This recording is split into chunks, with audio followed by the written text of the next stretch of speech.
আমাদের রাজ্য সম্মেলনকে সামনে রেখে যে প্রকাশ্য সমাবেশ, সেই সমাবেশকে সফল করেছেন আপনারা, আমাদের যারা হুগলি জেলার লড়াকু বন্ধুগণ এবং সাধারণ মানুষ। সেই জন্যে আর একবার অভিনন্দন। আমরা এখান থেকে শুরু করতে চাই যে আর সহ্য করব না, চুপচাপ বাবন তাহে না। কিসের জন্যে? চিদা বনবো তরোয়া? আমরা কোনো কি অন্যায় করেছি? আবাবন অন্যায় কাদা? যারা অন্যায় করেছে তাদের ভয় ধরাতে হবে, তাদের ভয় হওয়া উচিত। তাদের লজ্জা করে না? আজকে আমাদের এই যে সিঙ্গুরের কারখানাটা যদি হতো, যদি হুই কোয়া, তাহলে চেলেকা হুই কোয়া পশ্চিম বাংলা। আজকে যারা আমরা নির্বাচিত করেছি তারাও যদি শুনতে পাচ্ছে, তাদের একটু লজ্জা হওয়া দরকার। লজ্জাও হুইউ তাকো উনকুয়া, কারণ আবা ভোট বনে মাকাওয়ান কুয়া। তারপরে উনকু চেক কো জিকেও কাদা, আকো নিজেরা স্বার্থ কো নিয়ে কাদা। আর আজকে আমাদের শিক্ষিত বেকার ছেলে মেয়েরা গোটা দুনিয়া ঘুরে বলছে, কোথায় রাস্তায় ঝাড় দিচ্ছে, কোথায় এখানে সেখানে কাজ করছে। তাদের দায়িত্ব নাই? উনকো দায়িত্ব বানু তাকোয়া, উনকো থাকা দরকার, উচিত তাই কান তাকোয়া। উনকো কি ভাবেছিল যে কি শুরু করেছিল? চেক কই হাবলিদা মেললিদা কো যে বামপর যদি তাহে নাই, তাহলে জীবনও আমরা আসতে পারবো না। বাবন এই দাঁড়িয়া এই যে সাধারণ খেটে খাওয়া মানুষ, তাদেরকে ঠকানো যাবে না, তাদেরকে শোষণ করা যাবে না। তাহলে কি করতে হবে? এই যে জঙ্গল এলাকায় আমরা ভুলে যাইনি, আমাদের এখনো মনে আছে তাদের কি অপরাধ ছিল। আমাদের সালকু শরণার্থীর অপরাধ তাহে কেন তায়া? তার একটাই অপরাধ তাহে কেন তায়া? অপরাধ ছিল যে সাধারণ মানুষকে সচেতন করছিল, নিজেদের অধিকারটাকে বুঝিয়ে দিচ্ছিল। সেই জন্য তাদের সহ্য হচ্ছিল না বলে মাওবাদীর নাম করে আজকে আমাদেরকে খুন করেছে। উনকু কো খুন কাটবো না আবো উনকু, কিন্তু জানে নাই যে লাল ঝান্ডা যারা করে তারা খুনকে ভয় করে নাই, হুমকিকে ভয় করে নাই। তার প্রমাণ হচ্ছে আজকে তেহেন লোকেরা হুগলি রে। তাই তো আমরা চাষিবাসী মানুষ, আমাদের গোটা পশ্চিম বাংলা, গোটা ভারতবর্ষে হচ্ছে কৃষি প্রধান দেশ। আমরা চাষবাস করি, আমরা জানি, আমরা চাষির মানুষ। যখন আল ঝাড়ি মানে আড়ে লাগা, তখন মাটিটা উপরে তুলে দিয়ে আড়ের উপরে তখন অনেক ঘাস থাকে, সেইগুলো জাকা পড়ে। ধূপ গাছ চিনেন তো? জানেন তো? নিশ্চয়ই জানবো।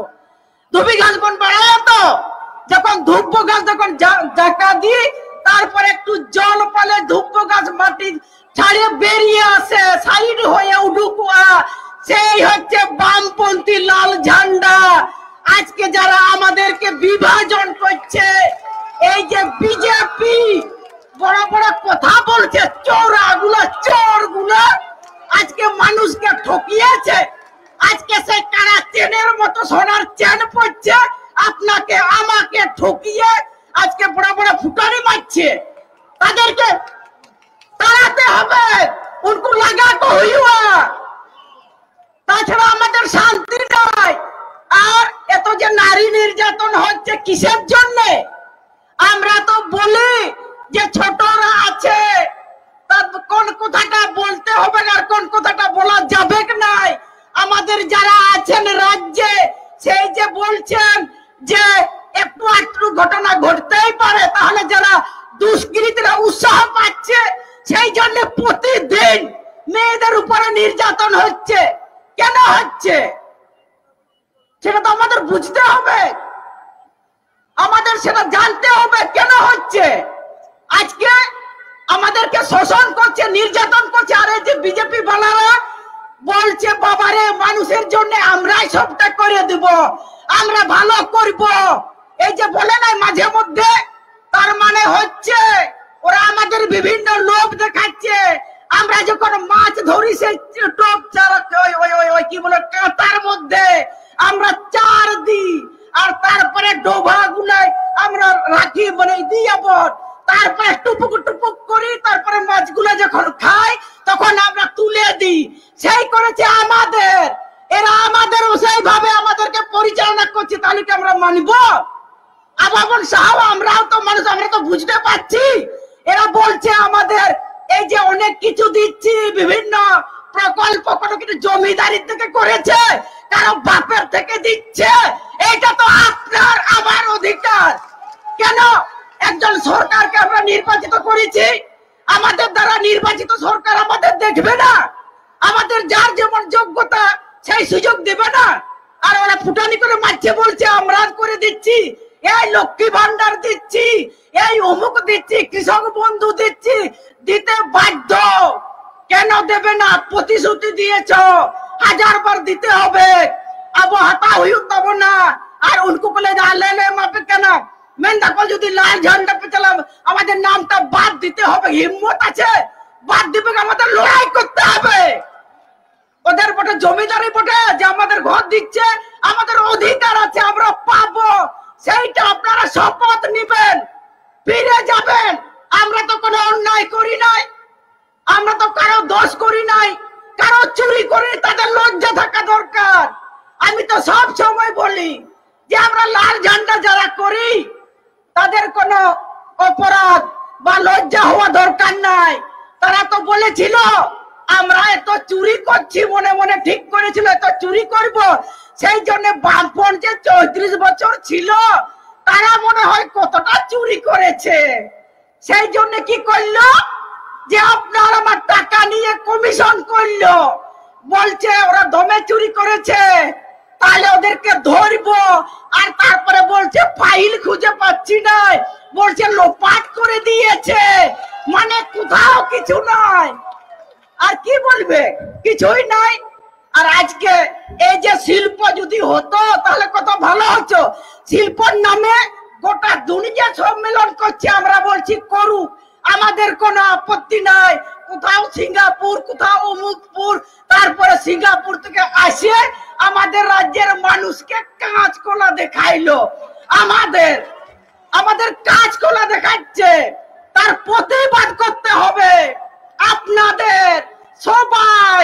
আজকে আমাদের আদিবাসী হোস্টেল ও আদিবাসী সমস্ত স্কুলগুলো বন্ধ করে দিচ্ছে, কারণ বলছে স্কুল যারা শিক্ষিত হবে তাহলে তো জিজ্ঞেস করবে, বলবে কেন এটা পাচ্ছি না, কেন ওটা পাচ্ছি না, তাহলে বলছে ওইসব দরকার নাই বাবা, তোমাদের এইগুলা দিচ্ছি, এইগুলা নিয়ে শান্তিতে তোমরা থাকো। সেই জন্য তারা পরিকল্পনা নিয়েছে আমাদেরকে চক্রান্ত করে, যেমন বিজেপি জাতির নামে ধর্মের নামে আমাদেরকে আলাদা করে দিচ্ছে। কিসের জন্য? আমি তো সাঁওতাল বটি, আমার তো সারি ধর্ম, আপনারা অনেকে আছেন অন্য ধর্মের মানুষ, তাহলে কি সাঁওতাল ধর্ম কি আপনাদের তাড়া করছে? ধর্ম ধর্মের জায়গায় থাকবে, সংস্কৃতি সংস্কৃতি জায়গায় থাকবে, যে যার আচার আচরণ আছে সবাই আলাদা আলাদা থাকবো। কিন্তু আমরা তো মানুষ, আমরা তো এখানে অনেক মানুষ আছি, জাতি ধর্ম নির্বিশেষে। আমি যখন কোন জায়গায় পড়ে যাই, আমার যদি কোন জায়গায় লাগিয়ে যায় তখন লাল রক্ত বেরাবে, যখন আপনি যখন পড়ে যাবেন তখন আপনারও লাল রক্ত বেরাবে।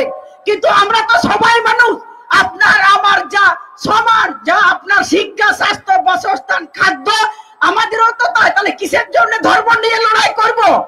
ওরা বলছে ধর্মের নামে বিভাজন, ধর্মের নামে, তাহলে ওইটা নিয়ে মাথার মধ্যে ঢুকে থাকবে যে আমার কি হবে না হবে সেই সব নিয়ে, তাহলে আমরা আর কোনো চিন্তা ভাবনা করতে পারবো না। বাবন দাঁড়িয়ে সেই জন্য তো এইসব করছে। সেই কারণে আপনাদের সবাইকে যারা আপনারা এসছেন, আমরা অধিকার ছিনিয়ে নিয়ে আসবো, কারো দয়ার নয়। আমাদের যে অধিকার আছে সেইটা আমাদের আদায় করতে হবে। আদায় করতে গেলে আমাদের সংগঠিত হতে হবে, আমাদের একমত হতে হবে। তাদের মতো নিজেদের মতো তারা চুরি করছে সেই রকম নয়, তাদের মতো নয়। আপনারা যারা এই যে আমাদের রাজ্য সম্মেলন এখানে করলেন, আমাদের প্রত্যেক এলাকায় গেছেন, কেউ তো আপনাদের চোর বলেনি। আর ওরা তো ওদেরকে তো বলবে এরা তো চুরি করেছে, চোর। আমরা তো মাথা উঁচু করে আমরা যেতে পারবো। আমাদের পাড়াতে, আমাদের গ্রামে এটাই তো আমাদের গর্ব। আমাদের কেউ চোর বলতে পারবে না, তাদেরকে চোর বলবে, এটাই হচ্ছে আমাদের বড় পাওনা। কারণ আমাদের নেতৃত্বরা কখনো সেই সব ভাবেনি। তারা ভেবেছিলেন আমার যে প্রজন্ম, আমার যে শিক্ষিত বেকার ছেলে মেয়েরা কাজের, আমরা সবাইকে সব দিতে পারবো না, সেই জন্য বিকল্প ভাবনা করেছিলেন। সেই কারণে তো শিল্পর দিকে এগিয়ে যাচ্ছিলেন।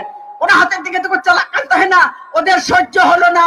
তাদের এখন থেকে নয়, দীর্ঘদিন ধরে গোটা দুনিয়ার যতগুলো সন্ত্রাসবাদী দল তাদেরকে এক জায়গা করে আমাদেরকে খুন করেছে, যাতে এই মানুষগুলো উঠে দাঁড়াতে না পারে। সেই কারণে আমাদেরকে খুন করে আমাদেরকে বিভাজন করে দিয়েছে। সেই জন্য আপনারা নিশ্চয় আমাদের এই সম্মেলন, এই সমাবেশ, আমরা যেমন ভিতরে আমরা আলোচনা করেছি, আমরা আমাদের আগামী দিনে পার্টিটা কিভাবে নিয়ে যাব, আমাদের সাধারণ মানুষের জন্য কিভাবে আমরা কাজকর্ম করব, এবং বাইরে এবং ভিতরে দুটাই আমাদের লড়াই করতে হবে। আজকে আমাদের বিধানসভায় নাই, আমাদের লোকসভায় নাই, যেখানে আমাদের গুরুত্বপূর্ণ গোটা দেশের এবং রাজ্যের জন্য, মানুষের জন্য যেখানে নীতি ঠিক হয়, সেইখানে আমাদের কোনো লাল ঝান্ডা নেই। সেই কারণে আজকে আমাদের সমস্ত যে অধিকারগুলো হারিয়ে যাচ্ছে, এই যে 100 দিনের কাজ, জঙ্গলের অধিকার, এই যে পাট্টা, বিভিন্ন যে প্রকল্প কর্মসূচি, এই যে ঘরগুলো, সমস্ত রকমে কে বলবে আমাদের হয়ে, কে কথা বলবে? তাদের তো দায় নাই, তাদের তো ভোট দিয়ে চলে গেছে। কিন্তু আমাদের রাজ্যের মানুষ, সচেতন মানুষ, যেদিন ওই যে নারকল ছেবড়া দিয়ে আমাদের মেয়েরা যেমন হাড়ি কড়াই মাঝে সেইগুলো থতনাগুলো যেদিন ঘুষবে, তখন বুঝতে পারবে। তাছাড়া তো বুঝতে পারবে কি নাই। ওদেরকে জামা ঘুষাইতে হবে, উनको ঘাসাও হইয়া, উनको পরিষ্কার হইয়া। যতদিন না তৃণমূল এবং বিজেপি কে এখান থেকে আমাদের উচ্ছেদ না করতে পারছি, ততদিন আমাদের পরিবেশও ভালো থাকবে না, আমাদের পশ্চিমবাংলাও এগোবে না, কোথাও এগোবে না, আমাদের দেশও এগোবে না। সেই কারণে আপনারা সেই কাজটা করবেন। আগামী দিন আমরা সবাই ঐক্যবদ্ধ ভাবে বিজেপি এবং তৃণমূল, তাদের বিরুদ্ধে আমরা লড়াই করব। অনেক সহ্য করেছি। ব্রিগেডের কথা মনে আছে আপনাদের? আমি বলেছিলাম না, পায়ের উপরে পা দেখ, ঠিক আছে, যখন পায়ে যখন এরকম করে যখন ঘোষণায় দৌড়াবে, তখন আমাদেরও করতে হবে। আমরা আর সহ্য করব না। অনেক কিছু হারিয়েছি, আমাদের নিজেদের কমরেডকে হারিয়েছি, আর না, অনেক সহ্য হয়েছে। সেই জন্য আগামী দিনে আপনারা সঠিকভাবে চিন্তা ভাবনা করবেন, আমাদেরকে সমর্থন করবেন। আমাদের মানে আমরা সবাই একটা ভালো জায়গায় পরিবেশে থাকতে পারি, সেই কাজটা আমাদের করতে হবে। সেই এই কয়েকটি কথা বলে আপনাদের সবাইকে অভিনন্দন, ধন্যবাদ, নমস্কার, জোহার জানিয়ে আমি আমার কথা শেষ করছি। ইনকলাব জিন্দাবাদ।